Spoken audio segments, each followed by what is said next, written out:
Here, soos 'n blom na die son draai, soos riviere na die see toe loop, soos 'n boom na die hemel opryk, soos skape agter 'n herder aanloop, so rig ons hart op die Here. Kind van God, rig jou hart op die opgestane Here. Amen.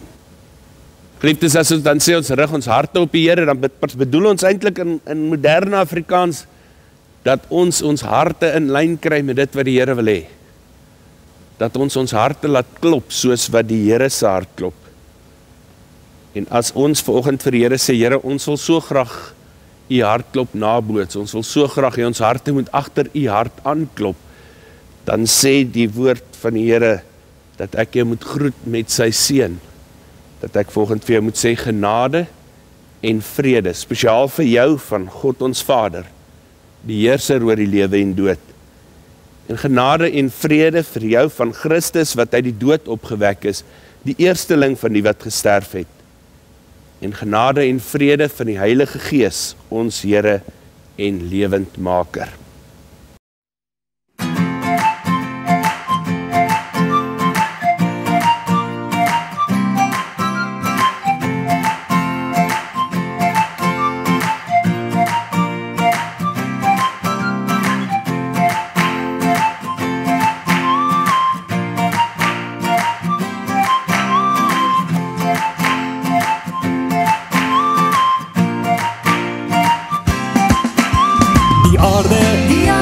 En alles wat daarop is, behoort aan die Here, die wêreld, en almal wat daarop woon, behoort aan die Here, my lewe, en alles wat ek bekom, behoort aan die Here God. My ingaan en my uitgaan, word deur sy woord bepaal. Ek is meer as 'n oorwinnaar, want Jesus woon in my. Die aarde, en alles wat daarop is, behoort aan die Here, die wêreld, en almal wat daarop woon, behoort aan die Here, my lewe, en alles wat ek bekom, behoort aan die Here God. Magtige koning, ek gee eer aan u. Magtige redder, ek verbly my want ek weet. Die aarde, en alles wat daarop is, behoort aan die Here, die wêreld, en almal wat daarop woon, behoort aan die Here, my lewe, en alles wat ek bekom, behoort aan die Here God. En alles wat daarop is, behoort aan die Here, die wêreld, en almal wat daarop woon, behoort aan die Here, my lewe, en alles wat ek bekom, behoort aan die Here God.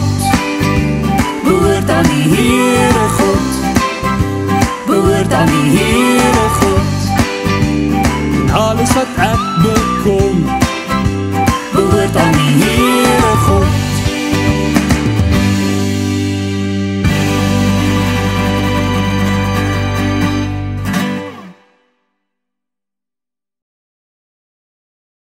Ons het so pas gesing, Here, sou ek u nie vereer nie, sou ek u goedheid nie verstaan.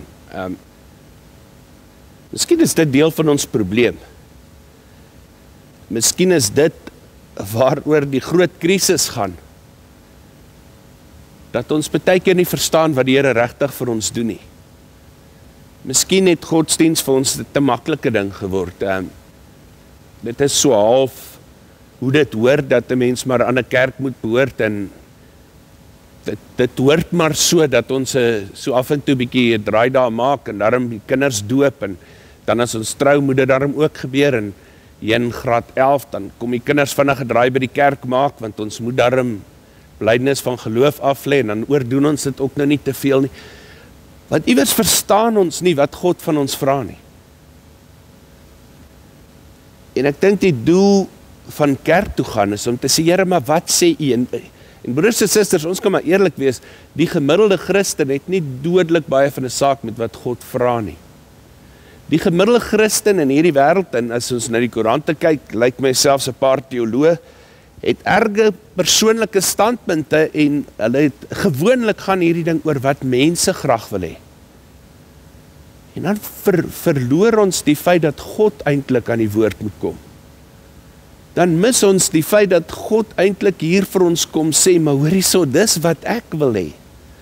En as dit dan moet gaan oor wat ek en jy wil hê, dan moet ons maar by ons huis bly, daar waar ek buitendien die baas is, as my vrou sê, dis okay die dag, en dan wees ek maar die baas. Maar wanneer ek in God se huis inkom, dan vra ek, Here, maar wat is die huisreëls? Here, wat is dit wat U van my vra?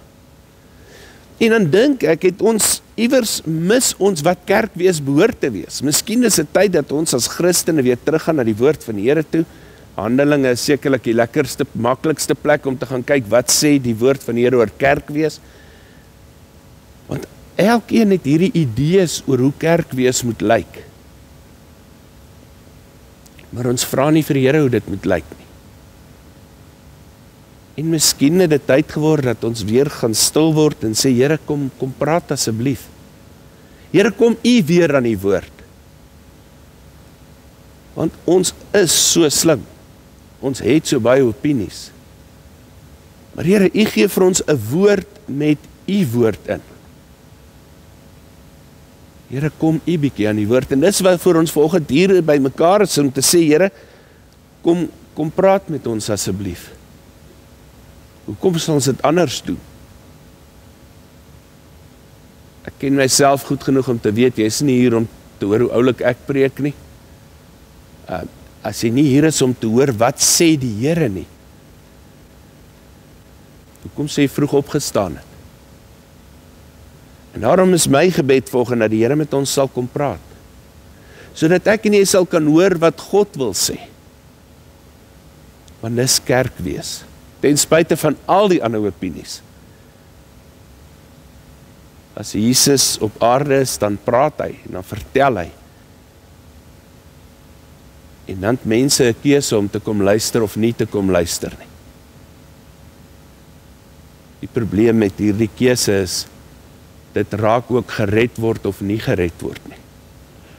En daarom gaan ons volgende na die woord van die Here luister en ons gaan sê, Here, maar kom vertel vir ons iets wat ons kan help op hierdie pad wat ons saam met U moet loop. En ek gaan lees uit Romeine 3 van vers 21 tot 26 uit die boodskap uit. Maar voordat ons dan waag om die woord van die Here te lees, kom ons vra, Here, kom praat met ons. Kom wees U die een wat volgend aan die woord kom. Kom ons sit net so en dan vra ons vir die Here net dit. Hemelvader, ons het in ons lied gesê dat U is die een wat ons gemaak het. U is die skepper God. U is die een wat 'n plan met hierdie wêreld wat ons ken het. En Here, ons kan maar net praat van wat ons ken. En daarom is ons gebed volgende. Laat ons toe om U te ken. Kom leer ons van U. Sodat ons al meer en meer kan word wat U wil hê ons moet wees. Here, ons weet dat ons van geboorte af mense is wat mense dinge doen. Dat ons in 'n mensewêreld op 'n mense manier groot word. En daarom weet ons van mens wees. Maar ons kom leer uit U woord uit dat mens wees is gelyk aan deur mekaar wees met die sonde. En daarom is ons gebed, Here, kom leer ons ook van kinders van God wees. Veral omdat dit anders is as mens wees. Sodat ons op hierdie pad wat ons so goed ken, waarvan ons so baie weet, dat ons op hierdie pad 'n afdraaipad kan kies. Een wat na U toe loop. Kom vertel volgens vir ons deur die woord. Kom gebruik my as instrument, Here, om te sê, so sê die Here. Want ons is eintlik vanoggend hier om u woord te hoor. Praat dan met ons, Here, want u kinders wil graag luister. Amen.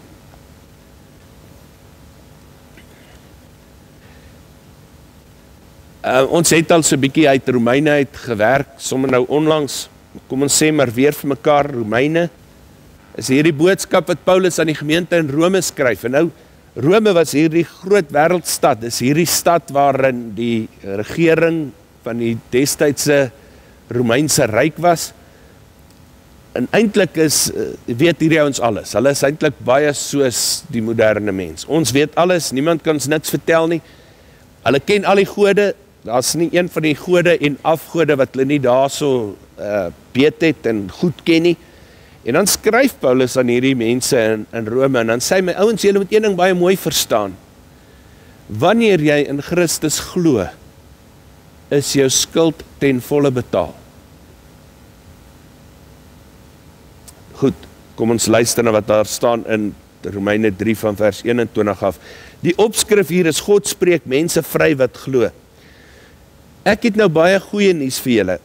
Dit waarvan die Bybel vertel, naamlik dat God mense sal vryspreek van hulle sonde, selfs al doen hulle nie stiptelik alles wat die wet van God sê nie, het uiteindelik waar geword. Mense wat in Jesus Christus glo, word nou deur God van hulle sondes vrygespreek. Dit geld vir elkeen wat glo.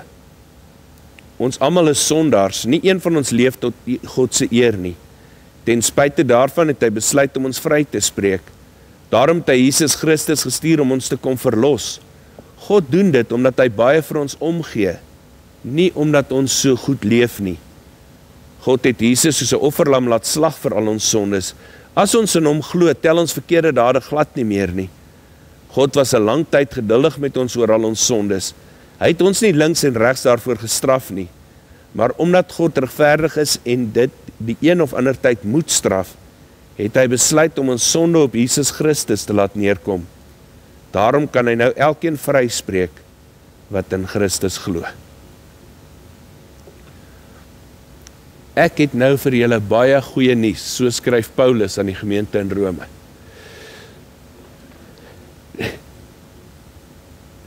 Die probleem, dink ek, is, ons hoor hierdie gedeelte wat Paulus geskryf het, sonder dat een van ons opgewonde geraak het. Die goeie nuus wat Paulus vir die gemeente in Rome het, en dan vir die gemeente in Suikerbosrand het vandag, lyk dit nie vir my raak ons verskriklik nie. Of, dalk het ons maar net geleer om baie kalm en rustig dinge aan te hoor. Of dalk, soos ons gesing het, verstaan ons God nie. Kom ons probeer verstaan vandag. Kom ons vra dan, Here, maar verduidelik hierdie gedeelte van ons, sodat ons kan opgewonde raak oor hierdie goeie nuus. Sodat hierdie nuus, dat God mense sal vryspreek, selfs al doen hulle nie stiptelik alles wat die wet van God sê. Here, laat dit my opgewonde maak, want ek verstaan dit nie. Dis maar eintlik net nog iets wat ek hoor. Oud-testamenties glo hierdie volk van God, dat daar 'n Messias gaan kom. Nou, Messias is 'n verlosser, daar kom iemand wat jou sal verlos, van hierdie kloof wat tussen God en mens al groter en groter en groter word. En as jy nou wonder oor hierdie kloof, gaan lees 'n bietjie die geslagsregisters, en dan sien jy hoe mense al jonger en jonger doodgaan. Hoe hierdie kloof tussen God en hierdie mens wat hy aanvanklik gemaak het om vir altyd te leef, hoe hierdie kloof al groter word. En hoe die mense daar op aarde al korter word. En dan kom hierdie Oud-testamentiese Jode, en hulle verkondig dat daar 'n Messias gaan kom, maar totdat hierdie Messias kom, moet elkeen al hierdie wette gehoorsaam, soos wat ons ken uit die Ou Testament uit. Maar wanneer hierdie Messias kom, dan gaan hy ons verlos. En dan skryf Paulus in hierdie gemeente, ouens, dit het klaar gebeur. Jesus is die verlosser. In hom spreek God elkeen van sy of haar sondes vry. Dit geld vir elkeen wat glo. Ons uitdaging is met ander woorde om te sê, maar wanneer glo 'n mens? Want Jesus het self gesê, selfs die duiwels glo en hulle sidder. Maar hulle gaan nie verlos word nie. Hierdie glo beteken elkeen wat bereid is om God, sy of haar God te laat wees. Elkeen wat bereid is om te sê, Here, U mag die Here wees. Ook oor my lewe. Vir hulle geld hierdie verlossing. En dan skryf hy verder dat God was geduldig met die mens. Maar dat hy by 'n punt moes kom, omdat hy 'n regverdige God is, om die mens te straf. Nou in die ou dae moes die dominee aan die einde van elke finansiële jaar in sy verslagtoening met die vorm 15 moes hy sê, hoeveel katekismespreke het hy gepreek.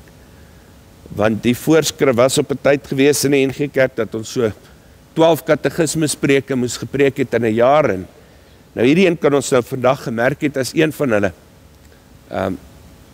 Een van ons professors het vertel van 'n dominee wat toe hy hierdie vorm 15 moes invul, sit die kerkraad en nou vra hy sê, broers, kan julle onthou hoeveel katekismespreke was daar hierdie jaar nie? Die een ouderling, die leier ouderling, hy is die flinkste gewees, hy steek sy hand op, hy sê, nee dominee, ek onthou van 2. Hy sê, dominee is reg, ek het die 2, en hy die broer langsom steek toe sy hand op, hy sê, dominee, ek onthou net van 1, nee, sê, dominee is reg, nou het ons al 3. Nou as jy die som kan maak, sal jy agterkom.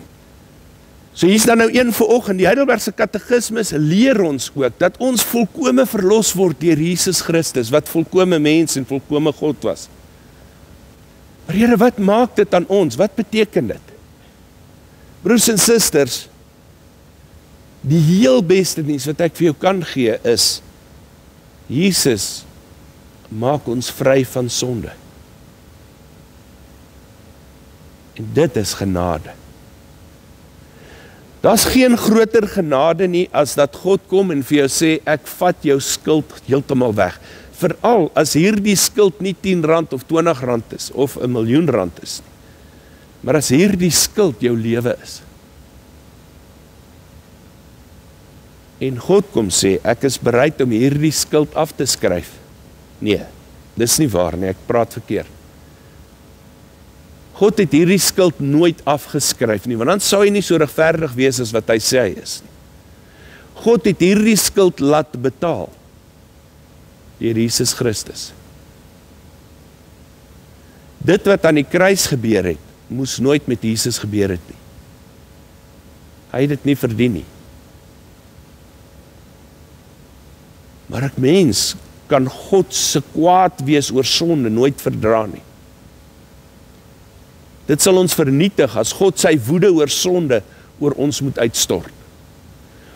En daarom moes dit 'n God wees wat dit doen. Daarom is dit Jesus Christus, die Seun van God wees, wat aan die kruis hang. Maar eintlik is dit ek en jy wat daar moes hang. As ek en jy na hierdie kruisgebeure kyk, moet ons nie vir Jesus daar sien hang nie, ons moet vir jou en vir my daar sien hang. Nou moet ek bieg vir 'n klomp van julle, as ek so kyk, is dit nie vir 'n groot probleem om jou daar te picture nie. Maar vir myself is dit nogal sleg, en ek kan vaar, jy voel presies dieselfde. Dis so maklik om iemand anders daar te sien, maar wanneer dit ek is wat daar hang, met dorings gekroon, stikkend geslaan, gegeesel, 'n gat in die sy waar die spies ingedruk is. Dis wat jy verdien, dis wat ek verdien. En God kom deur sy genade en hy sê, ek laat Jesus hierdie skuld vir jou betaal.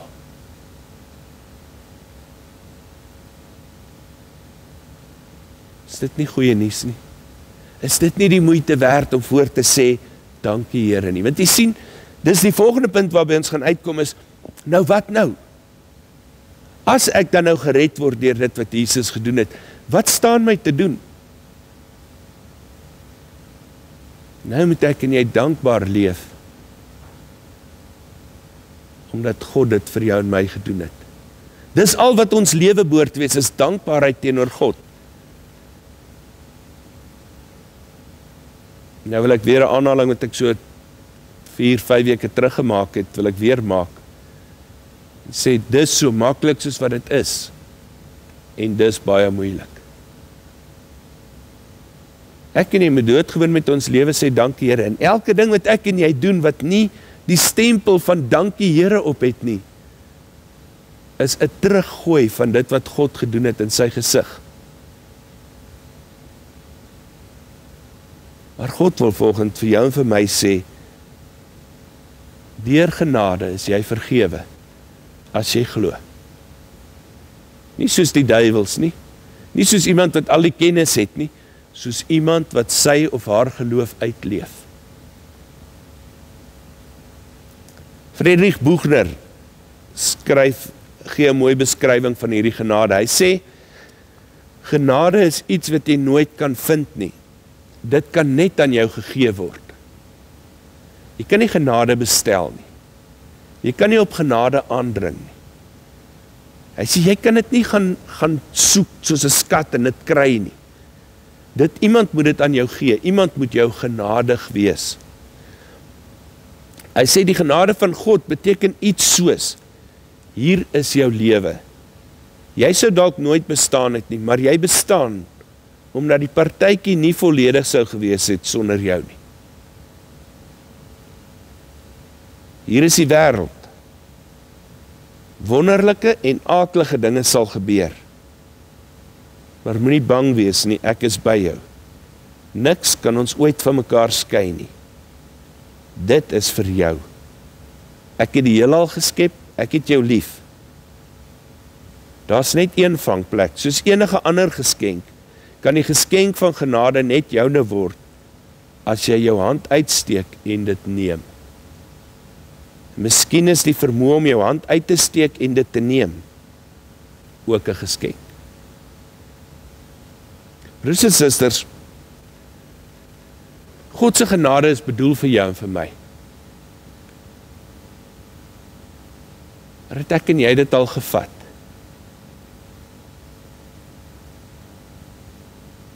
Het ek en jy al ons hande uitgesteek na God toe en gesê, ag Here, dankie vir hierdie genade. Ek maak dit nou myne.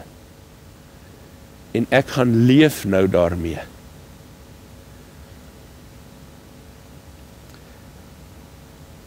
Ek dink hier is vanmôre redelike senior mense ook in die kerk. Ek dink hulle sal almal vir jou vertel dat toe hulle kinders was, het 'n mens die Bybel goed geken en gedeeltes daarvan uit jou kop uit opgesê. Want dit was hoe sonndagskool gewerk het op 'n stadium. Jy het elke sondag het jy 'n versie gehad wat jy uit jou kop uit moes leer.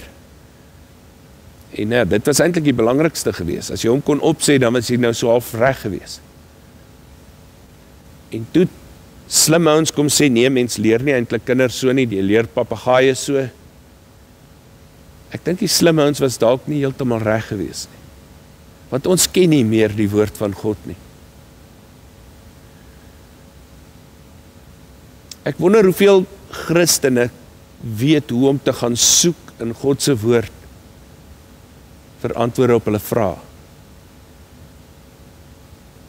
En as jy nou een van die is wat sê, nee wat, jy maak jou oë toe en jy vat die Bybel en jy maak hom net oop, dan wil ek vir jou sê, dit verstom my glad nie, dat hy gewoonlik by Psalm 23 oopval nie. Want boeke het ook maar 'n tipe van 'n muscle memory. Boeke het ook 'n manier om aan mekaar op dieselfde plek oop te val, as hy nog net op daai plek oop was. Die vraag is vanoggend, as ek dan my hand moet uitsteek om hierdie genade van God te ontvang, beteken dit dat ek iets van my kant af gaan moet doen?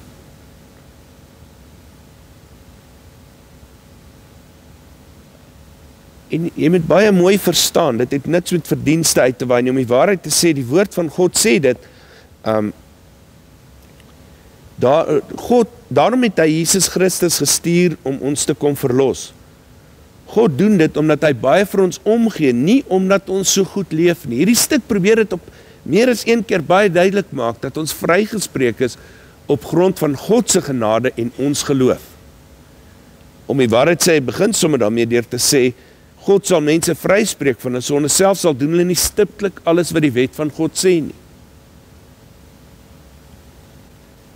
Nou is die vraag net vanoggend, as hy elkeen vryspreek wat in Christus glo, hoe lyk jou glo? Want ek ken mense wat vir jou baie meer van die duiwel kan vertel as van God, maar dan sê hulle glo in God. So wanneer glo mense in iemand, wanneer jy net van hom weet, van wat hy kan doen en gaan doen, en hoe gevaarlik of hoe oulik hy is, of glo jy in 'n godheid, wanneer jy hierdie God navolg? Want as dit net gaan oor ons kennis van God, en jy sê, maar jy weet ook van die duiwel, dan kan ons sekerlik sê dat jy glo dan in die duiwel ook. Op dieselfde manier as wat jy in God moet glo. En dis tog nie waar nie. So iewers moet ons geestelike lewe begin dui daarop, dat ons hierdie God navolg. Dat hierdie God die sê oor ons lewe het. Hoe lyk jou glo? Hoe lyk die feit dat jy glo in God? Jy weet, ons het modelle, en is gewoonlik het elkeen van ons die model wat ons die beste pas. En dis menslik. Dis nie so vreemd nie. Dit kom uit ons menslike natuur uit. Wanneer God sê, kom glo eerder in my, en nie in die menslike natuur nie, dan vra hy van onsself, julle sal hoor dat dit 'n aanhaling uit die woord van God uit is, om jouself te kruisig, jou kruis te dra, nie meer die God van jou eie lewe te wees nie, nie meer die menslike ding te doen nie, maar die God ding te doen. Hoe lyk jou God ding doen in jou elke dag se lewe?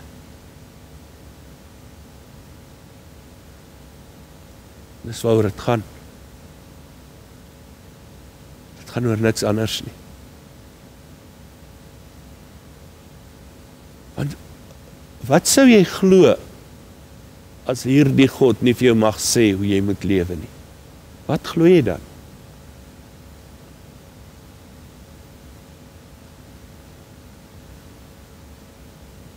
Wat sal maak dat God anders as die duiwel in jou lewe is? As jy nie sê, die woord van die Here sê, dat ek my naaste moet lief hê soos myself.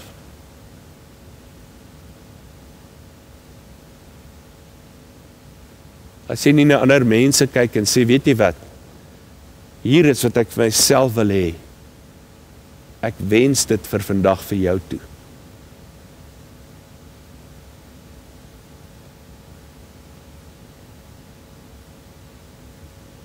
Sien, want as ek en jy so in God glo, dan sê die Here, dan kom spreek hy ons vry.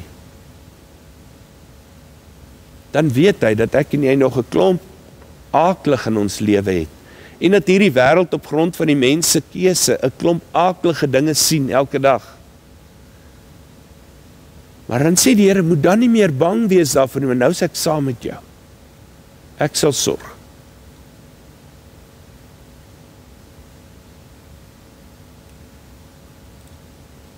Die feit dat 'n kind bang kan wees vir die donker, beteken nie dat dit nie in die aand, of dat die son nie gaan sak nie.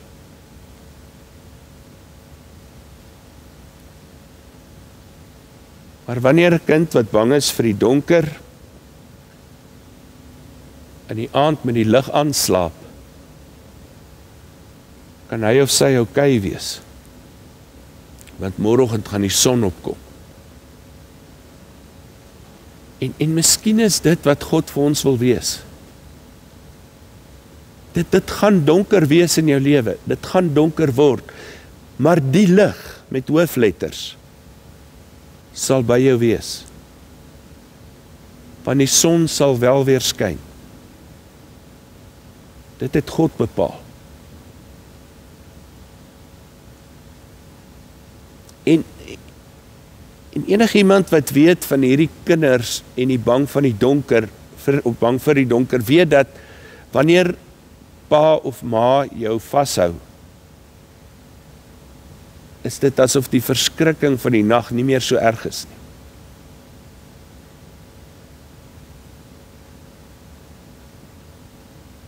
En God wil jou en my vashou,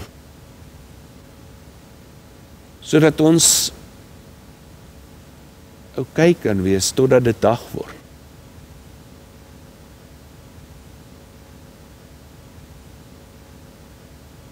Maar as 'n kind wat bang is vir die donker, vir iemand wat hom of haar wil vashou, sê nee, gaan weg, dan gaan die verskrikking bly. En ek dink ons sê so baie keer vir die Here op verskillende maniere, gaan weg.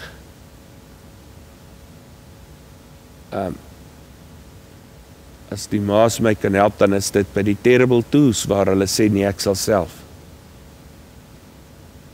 Ek dink dis waar dit inpas. En baie keer het ons hierdie houding teenoor God ook van nee, ek sal self. En sodra God wegstaan, dan raas en skreeu ek oor hy dan so maak met my. Oor die wêreld dan nou so sleg maak met my, en as die wêreld sê, maar hier's God, dan sê ons, nee, staan weer terug, ek sal self. En die punt wat Paulus probeer maak as hy aan die gemeente in Rome skryf, is jy kan nie self nie. Jy kan nie. Maar God kan. En God het. Wil jy nie maar oorgee aan God nie.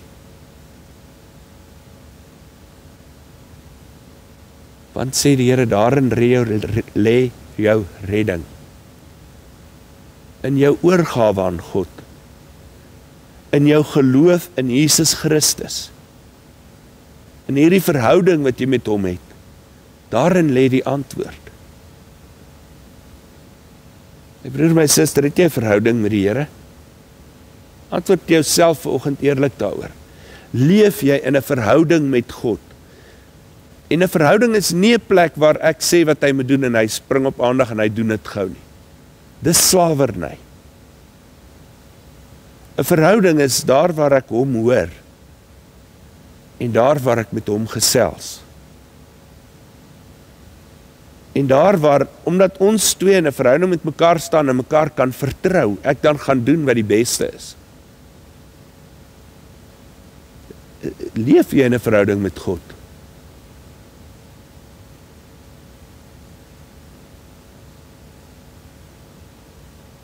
Mense om jou gaan 'n opinie hê daaroor, verseker.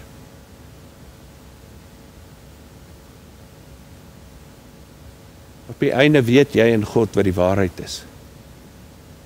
Want vir die van ons wat in 'n verhouding met God leef, staan daar in die woord van die Here, elkeen word vrygespreek wat in Christus glo. Selfs al maak hy en sy foute. Dit het ons gelees vroeg hier in vers 21 al.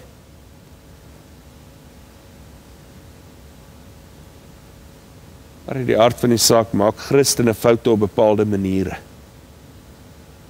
Of kan ek dit anders stel, maak hulle foute op bepaalde maniere reg. En hanteer hulle die fout dat daar 'n fout gemaak is op 'n bepaalde manier.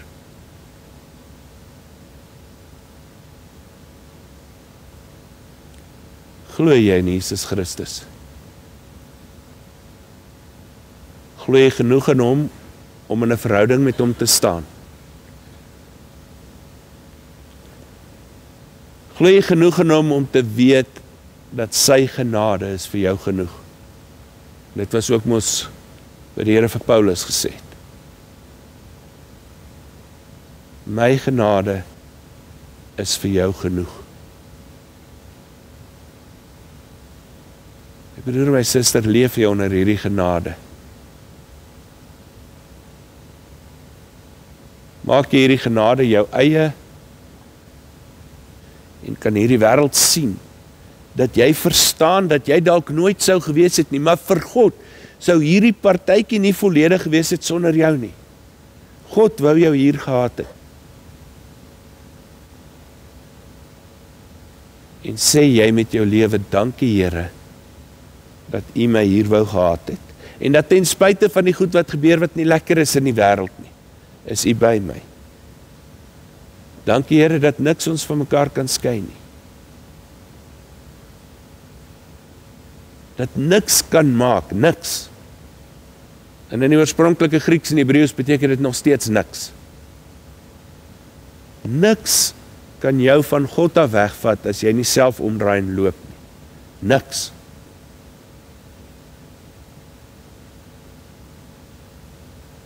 Partykeer loop ons sulke draaie.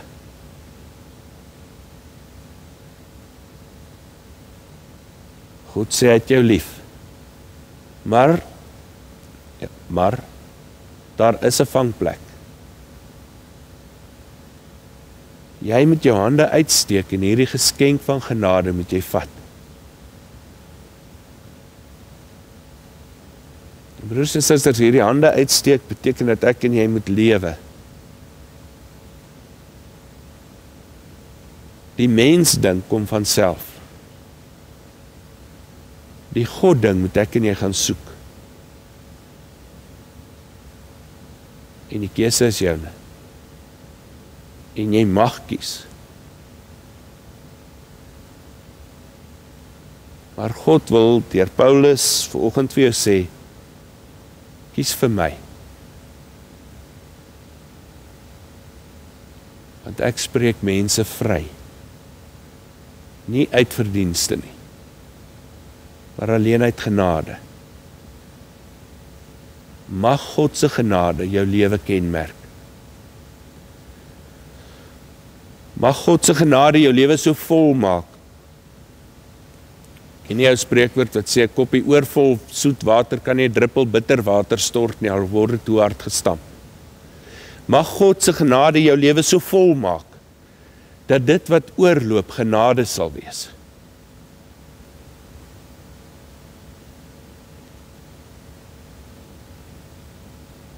Maar dat dit wat oorloop ook God se wil sal wees.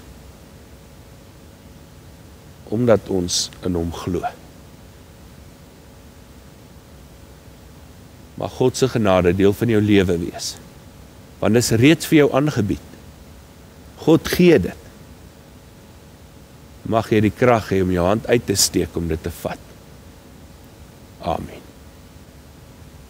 Kom ons bid saam.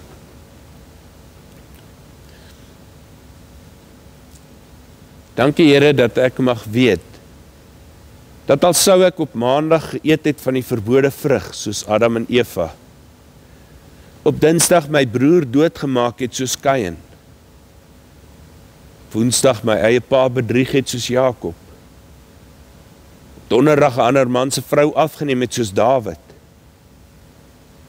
Vrydag vir u verloon het soos Petrus, en op Saterdag die kinders vervolg het soos Paulus. Ek nogtans vandag op hierdie Sondag na Golgotha kan kom en weet, daar is vir my sondaar vergifnis. Here, dankie vir die genade. Help my om daaruit te leef, om ook met my lewe te sê dankie Here. Amen.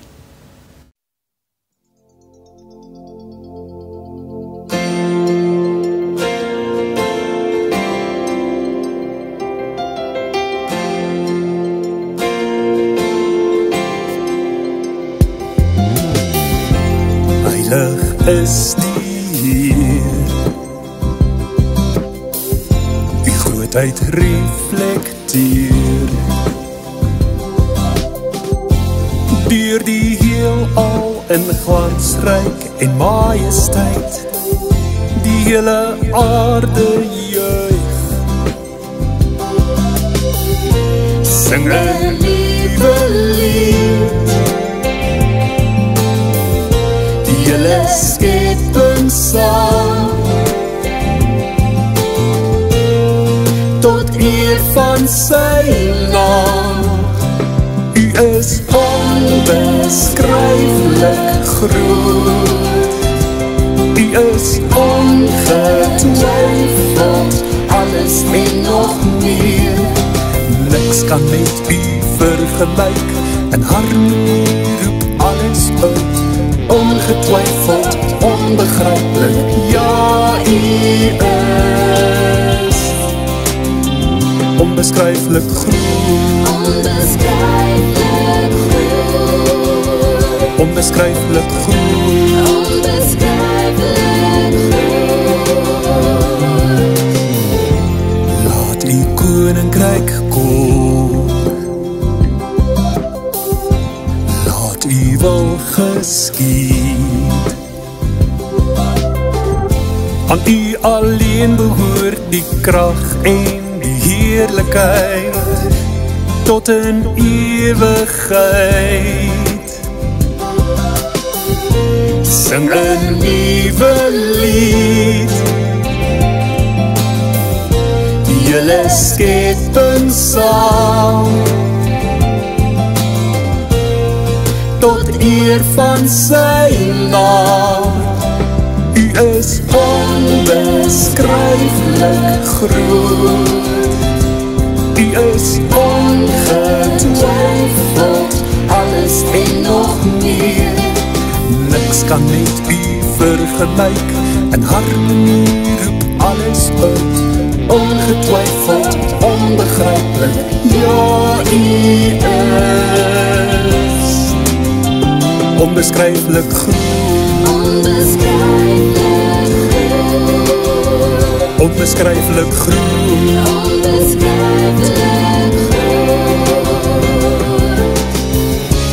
Heilig, heilig is die Heere, God almachtig, bring hom ere.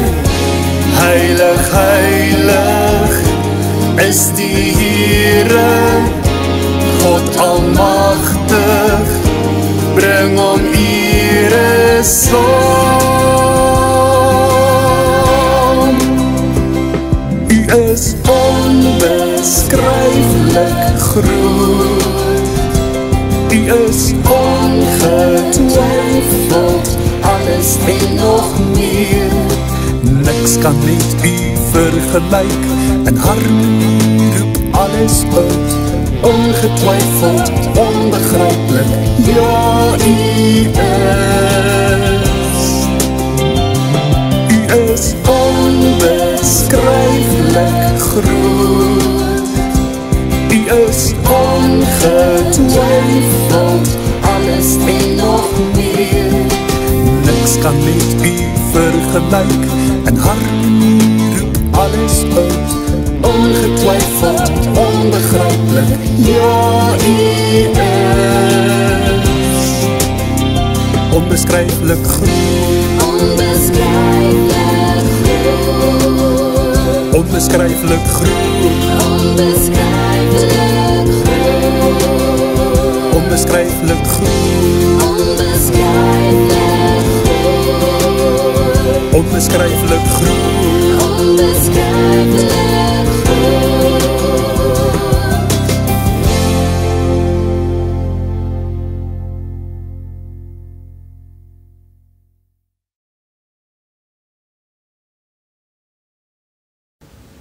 Here, sonder U sou ons niks gehad het nie.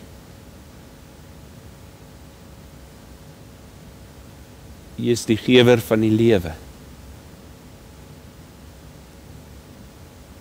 En U is ook die gewer van alles wat ons gebruik terwyl ons lewe. En daarom kom die dank en die lof en die aanbidding U toe. Ons eer U volgend omdat U goed is. En ons bring ons dankoffer, Here, om vir U te sê dankie. Dankie dat U goed is. Maar bo alles, dankie, Here, dat U ons lief het en ons genadig is. Dankie, Here. Amen. En nou vir jou wat in die Vaderhuis terug is, ontvang die seën van die Here en gaan leef daarmee.